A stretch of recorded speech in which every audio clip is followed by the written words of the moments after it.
merci beaucoup de nous accorder un petit peu de temps. Vous êtes toujours dans le Donbass, là? Oui, absolument. Vous êtes dans quel coin? Là, je suis à Donetsk. D'accord. Je suis revenue. Demain, je pars pour Gorlovka et Mariupol. D'accord. Donc nous, on s'intéresse à vous depuis la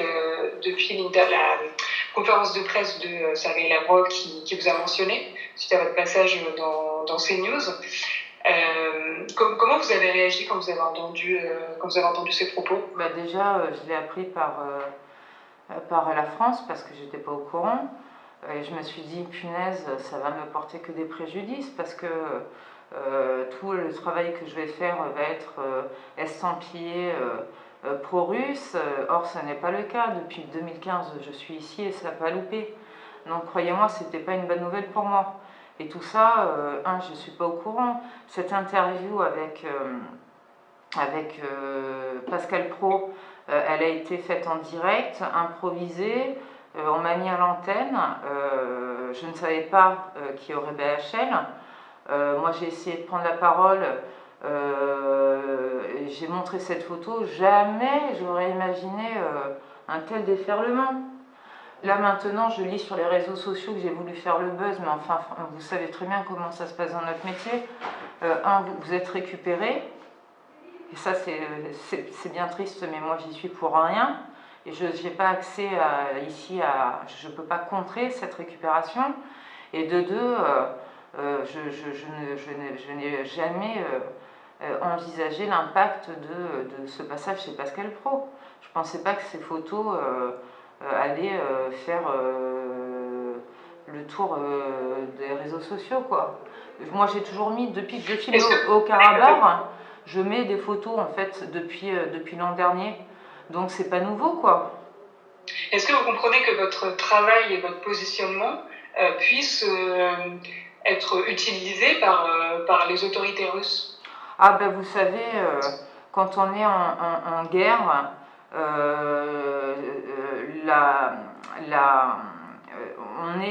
on est systématiquement instrumentalisé dans un camp ou dans un autre. C'est pour ça que moi je m'attache à des faits. Je suis remontée, c'est ce que j'explique. Je suis ici pour que vous compreniez, dans le but avec mon équipe de faire un film. J'ai une communication sur les réseaux sociaux depuis ce passage avec Lavrov, parce qu'il fallait que je m'explique. Vous voyez, c'était pas de mon vouloir, c'était pas, j'ai jamais, voilà, je l'ai découvert avec la surprise et l'étonnement dont je vous ai fait part. Malheureusement, et vous le savez, que ce soit pendant des manifestations, que ce soit pendant le Covid, tout est instrumentalisé et vous n'oubliez rien, et c'est ça qui est terrible dans notre profession. Moi, j'ai pas envie d'être instrumentalisée, mais vous êtes récupérés soit par des politiques parce que ça les arrange, soit par là maintenant un ministère parce que ça les arrange, soit par les Ukrainiens parce que ça les arrange. Et du coup, le message du film est totalement brumeux. Alors justement, sur ce que vous dénoncez en fait dans le Donbass, vous parlez de crimes contre l'humanité. Alors, je ne dénonce pas. Ce que j'explique depuis 2014, en fait, c'est pour ça que je me suis rendue là-bas, c'est pas une dénonciation. Voilà, il faut, parce que sur les réseaux sociaux, attention aux mots parce que ils ont un sens et c'est pas du tout mon objectif. Ce que j'ai énoncé, c'est que il y a eu un sentiment chez la population de l'Est, de sentiment d'insécurité depuis Odessa, en mai 2014, où 50 personnes sont mortes brûlées vives, et où la police, vous pouvez vérifier, fact-checker, je vous en prie, leur a tiré dessus, les vidéos sont en ligne, et il n'y a toujours pas eu de jugement. Ça a beaucoup heurté la population de l'Est. Ensuite, il y a eu le discours de Poroshenko devant la Rada où il exprimait que les enfants iraient dans des caves et que les retraites ne seraient plus versées et les fonctionnaires ne seraient plus payés. Pendant une guerre civile, parce qu'au départ la crise était bien une Maïdan, mais tout s'est transformé rapidement en guerre civile. Voilà, donc ce que j'ai ensuite expliqué, c'est cette montée au fur et à mesure. Pourquoi on en est arrivé là? Parce que À mes yeux, c'est indispensable de comprendre la crise depuis 8 ans ici, mais surtout qui a été radicale entre 2014 et 2015, pour juste arriver à prendre conscience du sentiment d'insécurité qu'ont eu ces populations de l'Est. Et je vous assure que je ne prends pas parti. Mais justement, alors quand vous dites, vous parlez des faits, vous parlez de crimes contre l'humanité. Ah oui, alors voilà. Qu'est-ce qui vous fait dire qu'il y a des crimes contre l'humanité? Alors, crimes contre l'humanité, déjà, l'appel au meurtre du journaliste, j'ai mis ça sur mon Twitter, je vous invite à regarder. Il me semble que nous, en France, si on appelait à tuer 1,5 million de notre population française, c'est un crime contre l'humanité. Est-ce que vous êtes d'accord ou pas? Ah, moi, ça, je ne vais pas me prononcer sur. Non, mais s'il vous plaît, parce que, ou alors c'est moi qui délire, mais est-ce que appeler à tuer 1,5 million de personnes, c'est moral? Non, voilà. Ensuite, j'ai parlé de crimes contre l'humanité pour les tirs avec hélicoptères de combat sur Donetsk et Lugansk. Là, je suis en train de ramener toutes les preuves avec des responsables d'humanitaires où on a toutes les photos, etc. Ce que je reproche au gouvernement, à Poroshenko et pas aux Ukrainiens, s'il vous plaît, pas d'amalgame.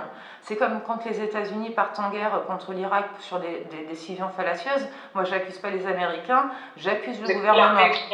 Voilà, donc c'est l'armée ukrainienne, c'est pas les Ukrainiens, parce que les Ukrainiens, je pense qu'ils en ont tous marre, ils en souffrent tous, tous, tous, tous. Et vous savez, en 2015, quand j'étais là, j'avais des Ukrainiens de chaque côté parce qu'ils étaient bloqués entre les deux. Ils me disaient, mais c'est une guerre entre frères, c'est ici comme ça, ils s'expriment comme ça. On est en train de se tirer dessus. Donc, à part cette frange qui est minoritaire, ultranationaliste, moi, je ne pense pas que les Ukrainiens, ils voulaient en arriver là. C'est cette petite frange dont Paul Morera avait parlé dans son excellent documentaire qui a foutu un vrai bordel, plus le discours de Poroshenko, plus les tirs sur Donetsk avec les hélicoptères de combat, et sur Lugansk. Là, les images, elles ont été censurées, je n'ai pas pu les montrer. Vous regarderez sur Internet, je ramène tout ça, je vais les mettre également. Il a tiré sur son propre peuple. Mais ça, c'est des choses qui sont pas cachées par les médias. Il y a des reportages qui sont faits aussi à Donetsk pour montrer que les civils sont touchés à la fois par le conflit, donc y compris par l'armée ukrainienne. Ah oui, non, mais moi je revenais parce que ce qui a fait polémique, c'est là où je veux rétablir les faits, c'est que les gens ont cru, alors parce que vous connaissez les réseaux sociaux, ça s'est enflammé, j'ai bien précisé, en 2014, il y a eu des tirs aériens. Et là on m'a dit non, il n'y a jamais eu de tirs aériens. Si, il y a eu des tirs aériens,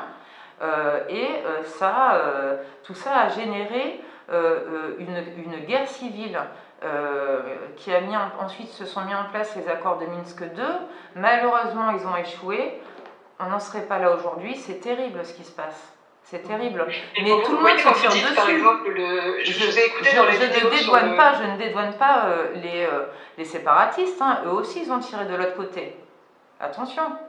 Mais parce que justement, je vous ai écouté il y a une vidéo de vous, la maison russe des sciences et de la culture, où vous dénoncez énormément, vous critiquez la couverture des médias occidentaux, et vous insistez beaucoup sur la responsabilité des Occidentaux qui seraient occultés, la couverture qui serait mauvaise. En entendant cette interview, on se dit que vous donnez cette position de vous trouver sous-représenté dans les médias, mais du coup, c'est la seule qu'on vous entend défendre. Parce que je n'ai pas pu, d'ailleurs vous allez rire, j'ai reçu hier un message de Kiev comme quoi ils m'autorisent à rentrer sur leur territoire au début. Moi je voulais aller à Kiev et ils ne m'ont pas laissé passer. En 2014, ce que vous devez savoir madame, c'est qu'il y a eu un blocus économique décrété par Poroshenko et vous ne pouviez plus traverser la frontière. Donc, est-ce que vous comprenez que les propos, par exemple, que vous tenez dans cette vidéo, c'est très pro-russe, c'est très... et d'ailleurs, c'est pour ça qu'elle est partagée par les raisons... Oui, de toute façon, c'est simple, c'est les seuls qui ont partagé mon travail, à part Amnesty International, et je le répète, ils ont effacé la vidéo de leur catalogue, je l'ai filmée, là je suis en train de préparer un droit de réponse. Mon film, au début, a marché. Nice Matin a suivi, Rolling Stone a suivi, France Inter a fait une émission. Parce que tout le monde était scandalisé quand il est sorti. Et ensuite, il y a eu un blackout. Et c'est après que les Russes ont diffusé ce film. Moi, mon travail, je le faisais, je le fais pour qu'il soit vu. Donc j'ai accepté. Mais quand vous leur répondez aussi, par exemple, vous acceptez que votre travail soit utilisé pour monter dans leur sens. Alors, avant que cette offensive russe soit en place, madame, j'ai toujours prôné le dialogue. Je suis plutôt réel politique, je partage les idées de Hubert Védrine et je suis plutôt pour un dialogue et de la diplomatie, dialogue franco-russe. Et ça, je l'assume totalement. Évidemment, je ne légitime aucunement, bien au contraire, ce qui se passe aujourd'hui à Kiev, et j'en suis désolée parce que je sais ce que c'est la guerre, je la filme depuis des années. J'ai vu encore l'année dernière dans le Haut-Karabakh des crimes de guerre, et je répète, des crimes de guerre. Je vous invite à voir ce film sur la population. Donc oui, moi, à mes yeux, la diplomatie, ce n'est pas parler avec ses amis. Hein, on n'a pas d'amis, on a des partenaires. Donc si on peut éviter la guerre par la diplomatie, il faut le faire. D'où l'importance du dialogue. Et je ne suis pas pro-russe, mais je dialogue, j'essaie de dialoguer. Quand je vais dans le Haut-Karabakh, je ne suis pas pro-arménienne. Quand je vais auprès des Gilets jaunes, je ne suis pas pro-Gilets jaunes. J'ai filmé Hubert Védrine il n'y a pas très longtemps, enfin si ça remonte à 5 ans, c'était aux dernières élections dans le cadre d'un travail scolaire pour mes étudiants. Je ne suis pas pro-Védrine, vous comprenez ? C'est simplement à un moment donné de donner la parole. Mais après, moi-même, je suis réinstrumentalisée et on me dit que je suis pro-russe. Mais quand vous avez vos caméras qui sont embed côté Daesh, est-ce que vous êtes pro-Daesh, etc. Moi, je n'ai jamais fait de politique dans mes films. J'ai simplement filmé le quotidien des civils. Regardez le film, il n'y a rien. Vous dites, par exemple, dans votre documentaire, vous donnez la parole à la population, vraiment eux qui s'expriment à chaque fois, et il y en a qui dénoncent à un moment donné des exactions, par exemple, et ça c'est un reproche qui vous est fait par Benoît Vitzky dans le correspondant du Monde. Vous donnez la parole à des populations qui racontent des exactions. Donc, par exemple, il y a l'histoire d'une femme. Oui, alors je vous invite à regarder les rapports d'Amnesty, c'est écrit en noir, vous reprenez 2014, 2015, 2016. Vous prenez, je vous envoie la vidéo s'il vous plaît, et regardez-la, Human Rights Watch. Ils les ont décrits, tout ça est documenté, c'est en open source. Donc Benoît Vitzky dit n'importe quoi. C'est-à-dire que c'est des choses qui ont été... Mais c'est documenté, madame. Mais c'est documenté. Je vous envoie, j'ai proposé déjà à Libération de le faire, ils l'ont même pas lu. Je les ai, les rapports. Tout le monde peut les trouver. C'est des choses que vous avez pu vérifier, vous, par la suite, que c'était bien arrivé. Mais ils me l'ont même, j'ai même des mails où Amnesty le reconnaît. Parce que moi, mon garde du corps s'est fait tuer de 10 coups de Kalachnikov à cette époque-là. C'est Amnesty qui a réussi grâce à des appels que j'ai passés, à essayer de me sortir de 12 heures d'enfermement dans des caves. J'ai les mails, je peux vous les montrer. D'accord. Et les rapports existent, si vous voulez, je vous les envoie, vous me laissez vos mails, je vous les surligne. Voilà, donc je vous envoie les rapports. Les crimes de guerre ont été perpétrés des deux côtés. Sauf que moi, je suis d'un côté, donc j'ai enregistré, je ne peux pas enregistrer la population dont mon entrée est interdite à Kiev. J'ai jamais nié qu'il y avait eu des crimes de l'autre côté. Comme dans le Haut-Karabakh, je parle des crimes des deux côtés. Donc Vitkine est malhonnête, il le sait, ça. Lisez les rapports. Je vais vous l'envoyer tout de suite. Écoutez, oui, non, mais c'est incroyable. Attendez. Je vous envoie l'adresse mail par texto après, comme ça vous pouvez m'envoyer. Ouais. Donc les fausses communes et oui, les exactions qui sont mentionnées, c'est des choses que vous avez ils vous parlent d'exactions, ils vous parlent de torture, ils vous parlent de... Voilà, tout est... je vais vous envoyer les pièces. Donc pour vous, pendant la guerre, écoutez, c'est sale. Les deux côtés, les hommes deviennent fous et ils s'entretuent et ils deviennent des bêtes. Et il faut parler à n'importe quel militaire. La guerre, c'est barbare. Hein. Il n'y a pas de gentil, il n'y a pas de méchant. Tout le monde a fait des exactions, des côtés pro-russes, du côté Kiev. Okay, la seule chose, moi, que je dis, c'est que le gouvernement de Poroshenko a bombardé sa population. C'est un fait. Et avant même que la crise débute, on avait des journalistes qui ont fait quand même monter une russophobie et qui ont déstabilisé la population de l'Est en appelant à tuer 1,5 million de personnes. Vous les avez vues ces vidéos, je les ai envoyées, maintenant elles sont partagées. Donc je n'ai jamais... Ça sert aussi l'intérêt du coup de la Russie qui est en train de parler d'un génocide quand même. Alors écoutez, moi la Russie j'en ai rien à foutre, je vous le dis, mais je m'en fous. Moi je pense à la population civile. La Russie, les politiques, j'y crois plus depuis très longtemps. Ok. Et quand vous dites qu'il y a une population, ils ont fait l'objet d'une 2014-2015, oui, je le répète. Ben, quand on demande d'éradiquer 1,5 million de personnes, c'est quoi? Mais vous le dites vous-même, c'est quelque chose de minoritaire. C'est un discours. Oui, non, certes, mais ça, vous pouvez comprendre que ça contribue au sentiment de crainte d'une population. Et surtout, ça n'a pas été interdit. En France, vous dites ça, vous allez en prison, je crois. Odessa, il n'y a toujours pas de jugement. Enquêtez. Moi, je n'ai pas les moyens de votre rédaction. Moi, je fais ce métier par conviction. Je suis seule avec... Là, c'est la première fois que je suis accompagnée. Vous avez des moyens, vous avez de l'argent, vous avez des équipes. Enquêtez sur Odessa. Enquêtez sur les tirs qu'il y a eu. Regardez, demandez, prenez le temps de le faire. Enquêtez sur les tirs dont je parle. Moi, je prône la paix des deux côtés. Je ne légitime pas Poutine et je m'en fous des gouvernements et j'ai horreur de la politique. C'est pour ça que mes films ne parlent que des civils. Mais m'accuser d'être pro-russe alors que quand j'étais dans le... parce qu'on ne vous entend que défendre cette position-là. Mais parce que c'est... Mais non. Pourquoi est-ce qu'il y a un conflit dans le Donbass on ne vous entend pas dire que c'est aussi parce que les populations sont soutenues par la Russie. Est-ce qu'il y a eu une tentative aussi de... Mais là, je parlais de 2014-2015, madame. C'est là où on a coupé mes propos et ça a arrangé tout le monde. Et on ne m'a... Là, je filme ce qui se passe aujourd'hui. Mais quand je parlais des exactions, c'était 2014-2015.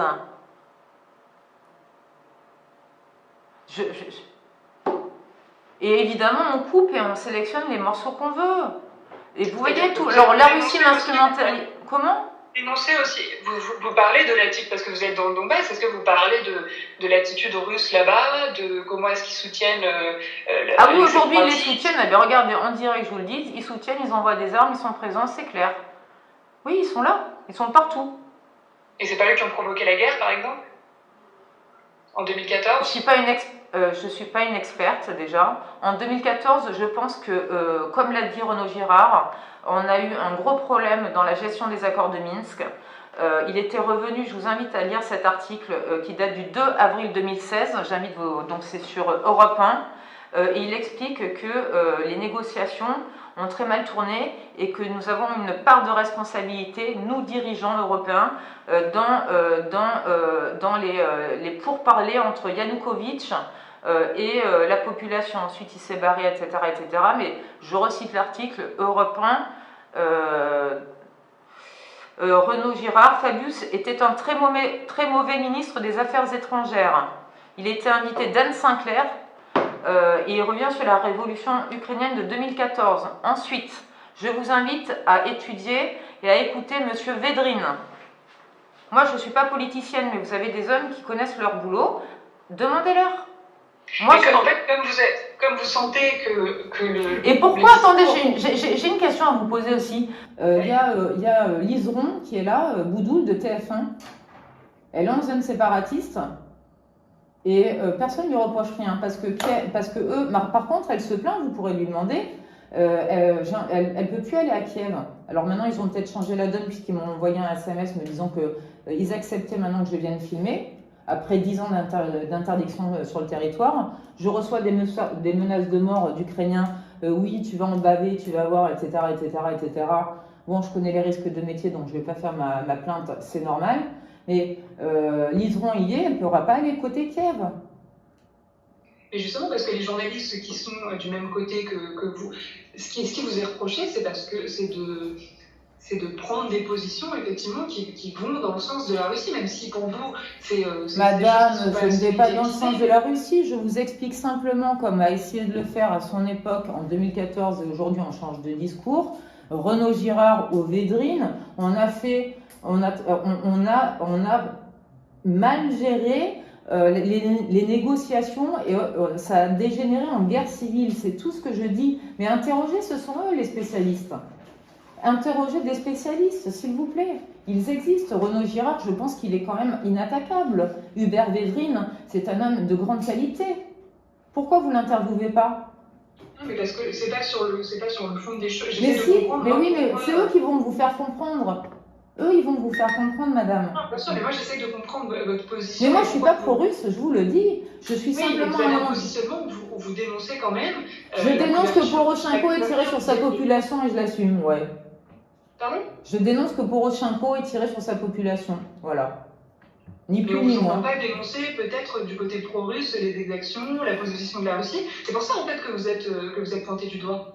Alors, j'appelle tout le monde en 2014 et en 2015 de m'envoyer les exactions. Je l'ai fait pour le Haut-Karabakh. Envoyez-les-moi, j'aimerais bien les recevoir. Vous demandez à ce qu'on vous les envoie, parce que moi, ma boîte mail est pleine, et je les mettrai dans le film. Au moins, ça sera équilibré. Qu'on me les envoie, s'il vous plaît. 2014, 2015, merci de m'envoyer toutes les exactions russes. Je les attends et je les mettrai dans le film.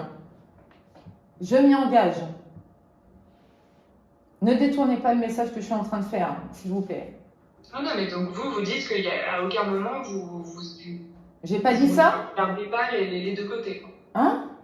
À aucun moment vous ne... Mais moi je veux les deux côtés, j'ai été interdite d'entrer à Kiev, je répète.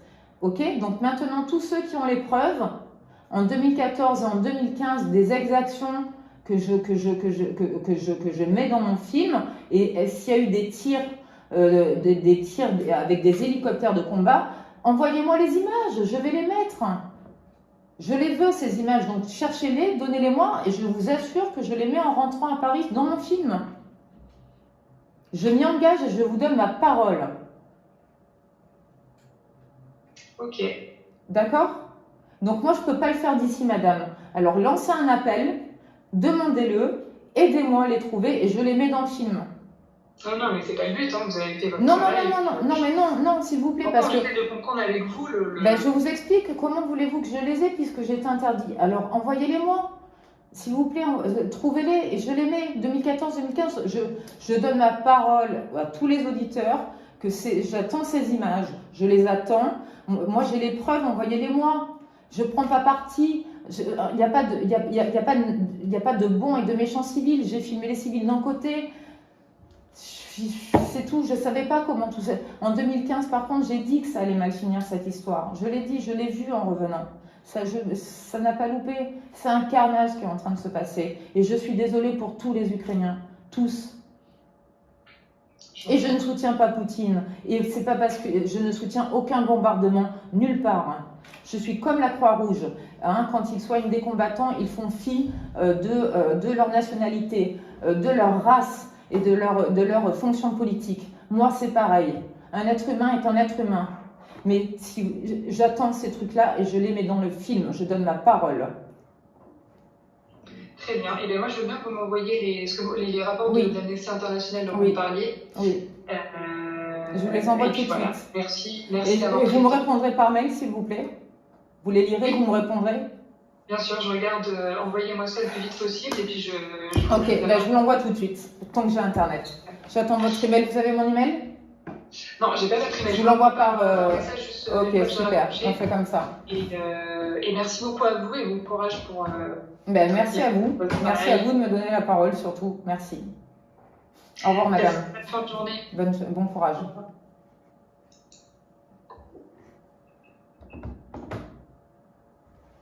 8 mars, donc la réponse de France Info.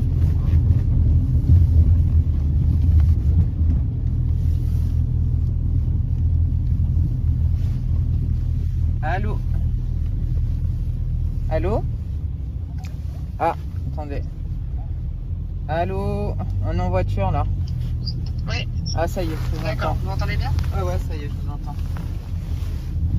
D'accord. Écoutez, j'ai regardé tous vos documents. Merci beaucoup de m'avoir fourni tout ça. C'est vrai que il y a plein de choses. Il y a plein de choses super intéressantes, hein, des enquêtes qui ont été faites sur le terrain de Amnesty International, Human Rights Watch. On voit que ça a été bien documenté. Et par contre, sur les aspects en fait qui sont, par exemple, que Benoît Wittgen pointait dans votre documentaire sur les choses qui sont dites en fait par les témoins, il y a certaines choses qui sont quand même pas vérifiées en fait par les documents que vous m'envoyez, ou alors je les ai pas vus, mais j'ai quand même. Je vais vous les surligner si vous voulez. Moi, je les connais bien ces documents. Mais vous trouvez vraiment que oui. Mais vous trouvez vraiment que Benoît Wittgen... Oui, je vous écoute. Mais un instant, quand Wittgen dit, donc remet en cause totalement le film, alors que dans les rapports que je vous ai envoyés, il y a bien des exactions, main coupée, oreille coupée, vous l'avez vu ça? C'est ce qui remet en question. Ah je vais vous le renvoyer. C'est pourtant, je pensais que c'était celui-là que vous alliez lire le premier, je vous l'avais conseillé. Pardon, j'ai peu dormi, donc je me suis pas énervée contre vous. Hein, je suis speed. Mais par exemple, la femme enceinte décapitée, ça j'ai pas trouvé. Mais madame, vous êtes déjà allée sur une zone de guerre? On peut pas recenser tous les témoins, il y a des enquêtes, ça prend des années, des années. D'accord, mais justement, est-ce que c'est quelque chose qui ont déjà été documentées? Ah ben là, je rapporte les documents. Donc il y a le film, c'est ce que je vous ai dit hier. On récupère toutes les pièces qui vont être montrées au CPI. Comme ce monsieur, je vous ai envoyé, du coup, j'ai fact-checké de mon côté. Il a bien été. Je suis en train. C'est pour ça que je suis ici, pour récolter les pièces. Est-ce que maintenant vous comprenez quand même que Wittgen est quand même déontologiquement là, attaquable ou pas, s'il vous plaît? J'ai juste besoin d'un avis, s'il vous plaît. Non, mais Wittgen, en fait, ne dément pas les crimes de guerre. Il l'explique très bien qu'il y a eu des tortures des deux côtés, des exactions, et ça, effectivement, dans les documents. Mais il dément ce que disent mes civils. Il dément ce que disent mes civils quand... C'est peut-être certaines exagérations des témoins qui sont dans votre documentaire. Mais il y a trois témoins. Oui, il y a une femme décapitée, mais madame, des femmes décapitées, regardez le truc sur Au-Karabakh, là, je l'ai mis en ligne. J'en ai plein des femmes décapitées, des hommes décapités. Ça, c'est pas au même endroit, là, vous me parlez... Non, mais madame, la guerre, c'est ça, est-ce que vous comprenez ou pas? Vous croyez que on est chez les bisounours?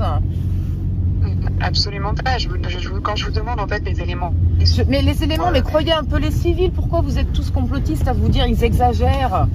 La guerre, c'est le mal absolu. À part cette question de femmes décapitées, la question des charniers par exemple, ça pour le coup il montre bien dans les documents que...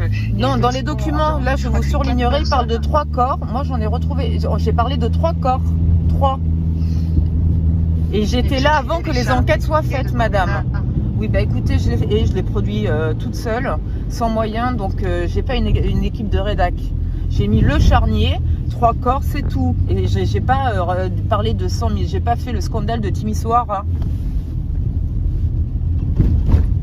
D'accord, donc sur le fait d'avoir parlé de charnier, vous dites c'est peut-être ce mot-là, il était peut-être un petit peu fort. Écoutez, le mot charnier, quand je suis allée là-bas et que j'ai tourné, j'aurais pu changer le nom de ma séquence. Peut-être que je suis très fatiguée après 3 allers-retours sous les bombes. Ça, peut-être que charnier, bon, mes 3 personnes mortes, décapitées des oreilles, etc. Un charnier, quand je suis devant le charnier, relisez le texte, je dis il y a 3 personnes. J'ai pas dit plus. Oui, c'est ce que dit effectivement la donc, j'ai pas dit qu'il y avait 100 ou 200 corps, madame. Mais comme vous dites charnier, vous voyez le oui, d'accord, mais vous savez lire, après il y a un sous-titre.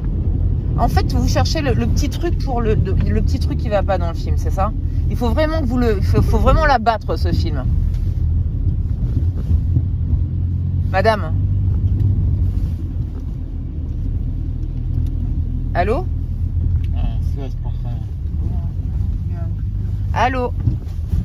On va la rappeler.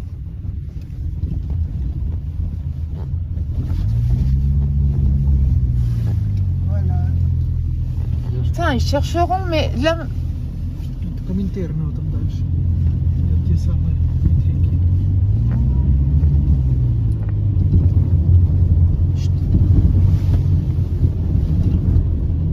No connection. Pas internet. Ah, try. Ça sonne. Madame, excusez-moi. Ce que je vais vous dire, hier, vous me disiez que j'inventais qu'il n'y avait pas eu d'exaction des deux côtés, etc. Si, j'ai tout filmé. Hein. Alors là, parce que maintenant, je me méfie. Donc, on pourra reprendre vos mots si vous voulez. J'ai tout enregistré. Ah ben, on reprend les mots? Je vous les envoie. Donc, quand je rentre à Paris, je vous montrerai tout l'échange qu'on a eu. Donc, maintenant, visiblement, c'est le terme charnier qui pose problème. Alors que je parle de 3 corps. Maintenant, et après, c'est quoi qui va poser problème? Excusez-moi, on capte mal en zone de guerre, madame.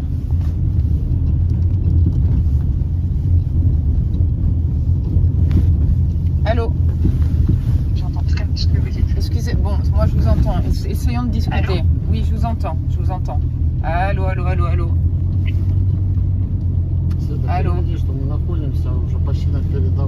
Là, on arrive. Allô? Stop, arrêtez-vous. Ouais, je vous entends. Je vous entends. Ouais, c'est bon. Allô? Donc, comme je dis, effectivement, il n'y a pas de débat. Et dès le départ, il n'y a pas de volonté. D'ailleurs, c'est même pas moi qui suis pour ça, mais des crimes de guerre, je pense que c'était évidemment sur certaines allégations qui sont faites par les témoins. C'est exactement ce que disait Vicky, en fait. Et je vous demandais plus d'éléments sur tout ça. Mais les témoins, donc vous les croyez? Et les témoins, quand vous allez filmer Daesh, vous les croyez? Les témoins russes, vous les croyez pas? Comment? Mais quand vous allez... Alors moi, je vais vous faire une analyse de tous les documentaires où on parle de crimes de guerre à Daesh ou autre, et où on n'a pas le nom des gens. Vous savez, de toute façon, Vitkin, déjà, il n'a jamais fait de film, donc il ne sait pas comment ça se passe, l'urgence de tourner. Mais vous allez expliquer-moi ce qui ne va pas dans le film maintenant. Voilà, ayons des droits de réponse. Communiquons, Vitkin ne veut pas répondre.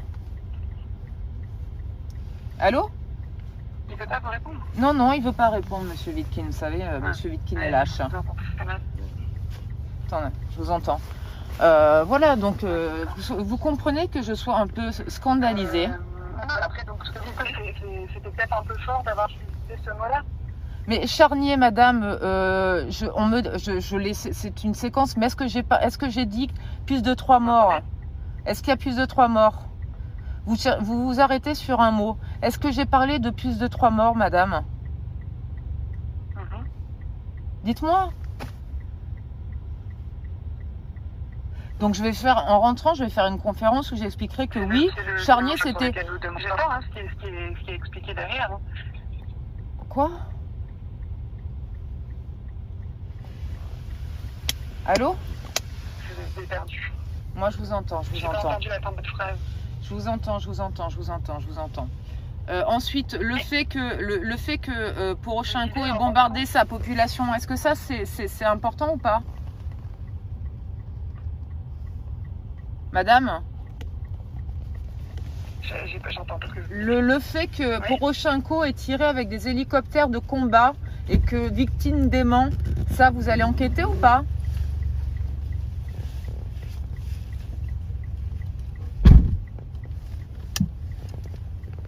Madame? Je vais vous l'écrire. Est-ce que vous allez enquêter sur l'exagération de Vitkin quand il dit que...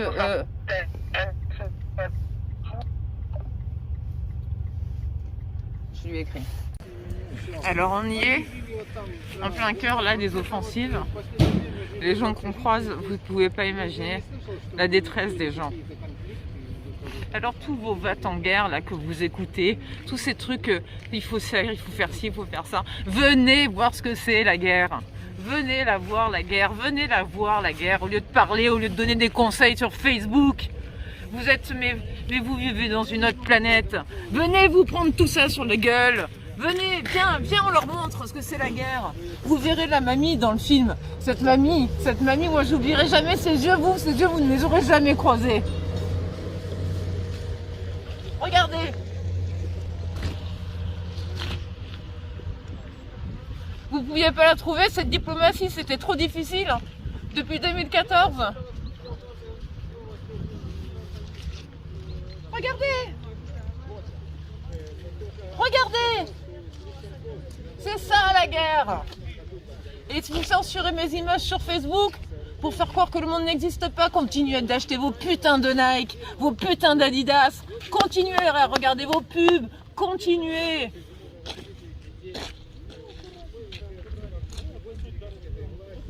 Un jour, vous allez comprendre. Et ça sera trop tard. J'en ai... C'est bon, c'est bon, c'est bon. C'est bon, c'est bon, les civils là. C'est bon, c'est bon. Mais je veux qu'ils comprennent. Je veux qu'ils comprennent. Viens.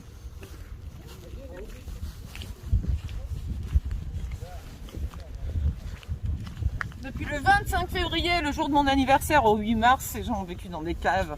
On leur a donné juste ce qu'on avait dans la main. Et je vois des tweets immondes sur internet où vous ne croyez pas aux victimes. En 2015, ça a commencé là-bas, il y a eu des exactions partout, j'ai jamais dit le contraire. Et vous vous battez, vous petits reporters de merde, à essayer de trouver les erreurs dans mes films. Mais vous êtes une honte pour l'humanité. Viens voir tous ces putains de mecs qui croient faire leur boulot en cherchant « Ah, vous avez dit charnier dans votre film ?» Mais je vous ai précisé qu'il n'y avait que 3 morts. Eh bien regardez, on va les compter les douilles. C'est quoi qu'il vous faut comme preuve maintenant? France Info, Libération. Regarde, mais montre-leur, Yann. Oui. Montre-leur que je saute devant la caméra le jour où je serai morte, c'est là où vous allez commencer à m'aimer. Ah ben finalement, on disait pas que des conneries, c'est comme ça que ça va se passer. Parce que vous êtes comme ça. Faut que les gens crèvent pour qu'on croie à leur travail en France. Est-ce que madame de France Info qui m'a appelé, vous voulez que je les compte maintenant les trucs là pour dire qu'il y a eu la guerre? Ou j'ai le droit de dire que c'est un carnage?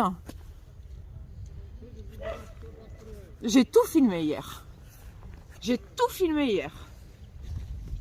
Alors on va les compter. 1, 2, 3, 4, 5, 6, 7, 8, 9, 10. Il y en a peut-être 300. Et vous allez me reprocher de dire qu'il y en a 310? Sortez de votre desk. Ça te fait quoi, Yann, de voir tout ça?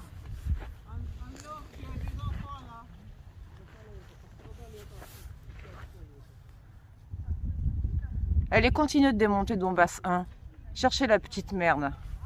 Là où il n'y en a pas. Continuez. Ça permet de détourner l'essentiel, c'est ça que vous cherchez? De poser les vraies questions? Mais moi, je ne suis pas étonnée de la défiance des Français envers les médias. Parce que même moi, je deviens d'une défiance absolue envers cette profession. Et vous pouvez toujours courir pour que je me dise journaliste. C'est une étiquette qu'on m'a collée. J'ai dû mettre ça sur les réseaux parce qu'on est obligé de mettre une biographie. Eh bien, je préfère la définition de Pierre Péan. Enquêteur. C'est ça que vous devez faire, des enquêtes. Et pas du scoop, comme Libération m'a demandé. J'ai photographié quand tu m'as écrit « Oh, c'est pas du scoop quand Poroshenko tire sur sa population. Vous voulez du scoop? Ben là, vous en avez du scoop. Coupe.